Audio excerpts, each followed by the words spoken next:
بالوں کو مستقل اسٹریٹ کروانا. میرا ننیال آپ کے عزیز شہر سہارنپور میں. ماشاءاللہ ماشاءاللہ. میرا سوال یہ ہے کہ میرے بال باریک ہونے کے سبب الجھتے ہیں. یہ نہیں بتایا کہ میں, اچھا آگے بتایا کہ یہ دہلی سے ہیں. میرے بال باریک ہونے کے سبب الجھتے بہت زیادہ ہیں, سلجھانے میں مشکل پیش آتی ہے. کیا میں بالوں کو مستقل طور پر اسٹریٹ کروا سکتی ہوں؟ بالوں کو اسٹریٹ کروانے میں کوئی حرج نہیں ہے, کوئی گناہ نہیں ہے اس میں. بوڑھی عورت پر عدت. بوڑھی عورت پر عدت کیوں واجب ہے؟ حائضہ عورت کے لیے تو عدت کا مسئلہ سمجھ میں آتا ہے, مگر بوڑھی عورت یا جسے حیض ہی نہ آتا ہو اس پر عدت کیوں ہے؟ اللہ میاں نے فرض کی ہے بھائی عدت, ہم کیا کریں کہ کیوں ہے؟ ہمیں تو ہر حکم کی حکمت کو تو سمجھ میں آنا ضروری نہیں ہے. اگر نابالغ بچی پر بھی عدت واجب ہے, اگر اس کا نکاح ہو جاتا ہے, طلاق ہو جاتی ہے, تو قرآن کہہ رہا ہے واللائے لم یحضن, تو ان لڑکیوں پر بھی عدت واجب ہے جن کو ابھی مینسز آنا شروع ہی نہیں ہوئے ہیں, وہ 3 مہینے کی عدت گزاریں گی, حالانکہ وہاں بھی حمل ٹھہرنے کا امکان نہیں ہے.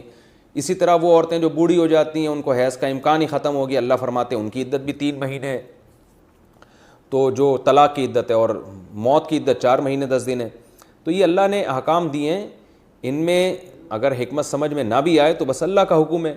بہت سے علماء نے بہت سی حکمتیں بیان کی ہیں. ایک بڑی حکمت اس میں یہ بھی ہے کہ شوہر کا احترام عورت کے دل میں ڈالنا, یعنی اسے یہ باور کرانا کہ تم سے ایک نعمت چھن گئی ہے, تو اس لیے تم اتنے دن سوگ میں رہو گی. سوگ کا مطلب یہ نہیں کہ جو ہندوؤں میں تصور ہے کہ بہت ہی گندی میلی کو چلی, یہ تو نہیں ہے اسلام میں. ظاہر ہے کہ زینت اختیار نہیں کرے گی, کپڑے تو پراپر جیسے صاف ستھرے پہنتی ہے پہنے گی, لیکن خوشبو کا استعمال, میک اپ, چوڑیاں, یہ زینت اختیار نہیں کرے گی. تو اس میں ایک بڑا مقصد عورت کو یہ تصور کرانا بھی ہے کہ شوہر کی نعمت چھینی ہے تم سے. آپ کہہ سکتے ہیں کہ جب چھینی گئی تو اب اس کو یہ احساس دلانے سے کیا فائدہ؟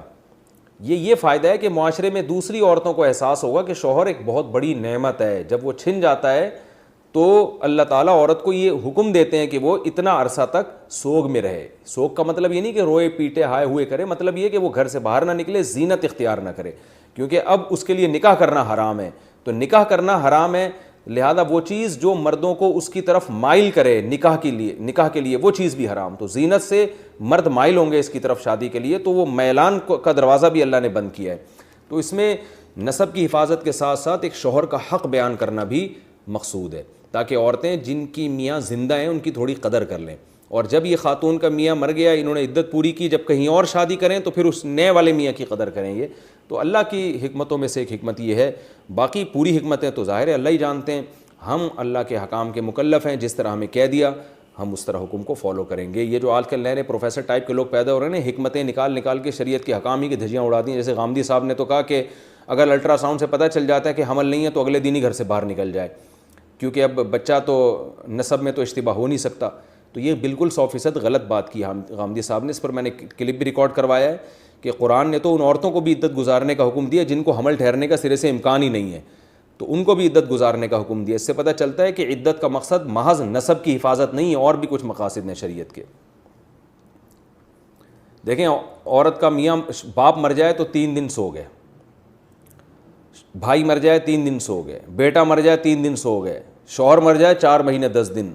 تو اس سے پتہ چلتا ہے نا کہ اللہ کی نظر میں عورت کے لیے میاں کی کوئی ویلیو ہے. تو جب اللہ کی نظر میں ہے تو خواتین کو بھی اپنے میاں کو کوئی ویلیو دے دینی چاہیے, اس سے ثواب ملے گا انشاءاللہ.